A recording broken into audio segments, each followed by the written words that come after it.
सत्संग जी, प्यार से कहिए धन निरंकार जी।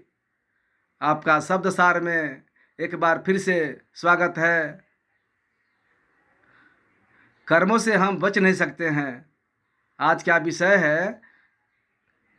कर्मों से हम बच नहीं सकते हैं। एक ज्योतिष थे, सबका भविष्य देखते थे। उन्होंने सोचे अपने मन में कि मैं हमेशा सबका भविष्य देखता हूँ, अपना तो कभी देखा ही नहीं। चलो आज अपना भविष्य देख रहा हूँ।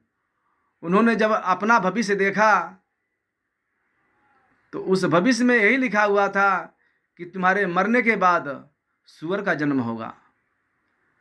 उस ज्योतिष जी को बहुत चिंता हुआ, बहुत दुख हुआ कि मैं कौन सा कर्म कर दिया हूँ कि हमें सूअर का जन्म लेना पड़ रहा है। आज तक तो अपने जाने में कोई गलत काम नहीं हुआ है, लेकिन हो सकता है कि जाने अनजाने में कोई गलत काम हो गया होगा तो सूअर का जन्म लेना पड़ेगा। सोचते सोचते मन में उनके ख्याल आया कि चलो एक उपाय करता हूँ। जानते ही हैं ज्योतिष वाले को कि समाज में लोगों को दुख होता है, तकलीफ होता है, तो लोग जाते हैं, बोलते हैं कि महाराज हमको क्या कष्ट है। जब वो देखते हैं अपने ज्योतिष विद्या से, बोलते हैं कि ये तुम्हारे जीवन में खराबी है, वो खराबी है, तो महाराज कोई उपाय बताइए ना इसको काटने के लिए, ताकि ये कौन सा उपाय करूं कि ये दोष न लगे, ये कष्ट दूर हो जाए। तो वो उपाय बताते हैं। उस कष्ट को दूर करने के लिए, उस दोष को दूर करने के लिए उपाय बताते हैं लोगों को।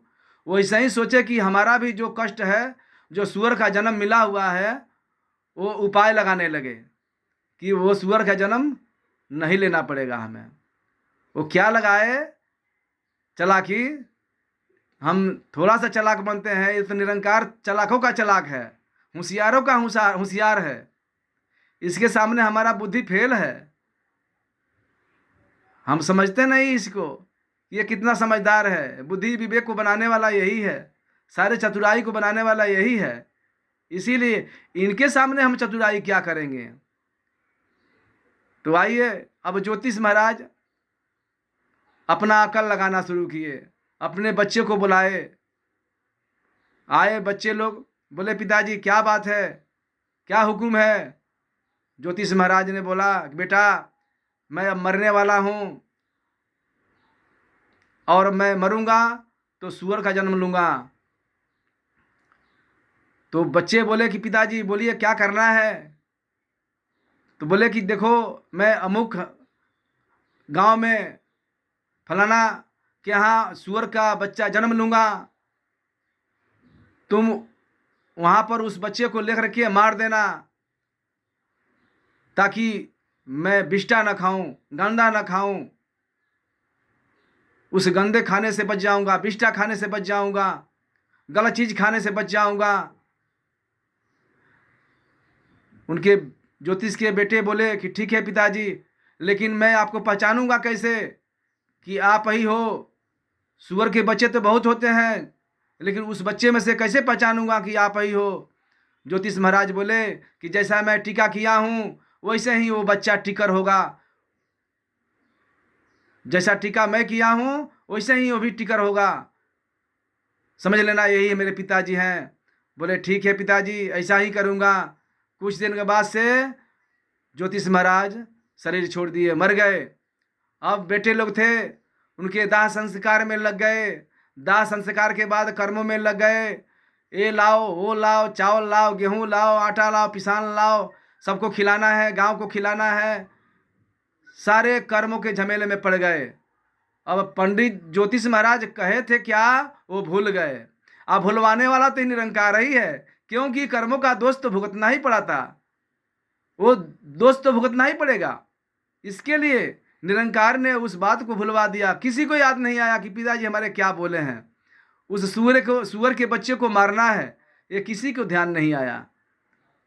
जब काम किया उनका बीत गया, कर्म कांड कर लिए, 13 दिन के बाद तब ध्यान आया, अरे पिताजी तो हमें ऐसा ऐसा बात बोले थे कि सूअर का बच्चा जन्म लूँगा और हमें मार देना वहाँ पर, ताकि मेरे को बिष्टा नहीं खाना पड़ेगा।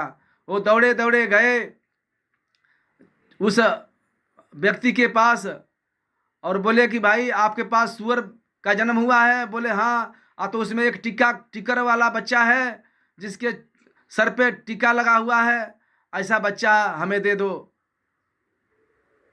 वो व्यक्ति ने कुछ पैसा लिया और उस बच्चे को दे दिया। जब उस बच्चे को जब मारने गए ज्योतिष महाराज के बेटे लोग, तो उस सुअर का बच्चा बोल उठा कि बस बस अब मत मारो हमको, क्योंकि मैं स्वाद चख चुका हूँ, उस विष्ठा का स्वाद मैं चख चुका हूँ। अब मारने से कुछ फायदा नहीं है, तुमने बहुत देर लगा दिया, अब हमको भोगने दो, अब भोगने दो। तो कहने का भाव यही है सत्संग जी कि इंसान कितना भी चतुराई लगा ले, कितना भी बुद्धिमानी लगा ले, जो कर्म किए हैं उस कर्म को हमें फल को भोगना ही पड़ेगा। ये परमात्मा का बनाया हुआ विधान है, इनके विधान को कोई फेल नहीं कर सकता है। तो आइए हम अपने कर्मों को सुधारें। जब अपने कर्मों को सुधारेंगे तो जीवन का उद्धार हो जाएगा, जीवन का कल्याण हो जाएगा। प्यार से कहिए धन निरंकार जी।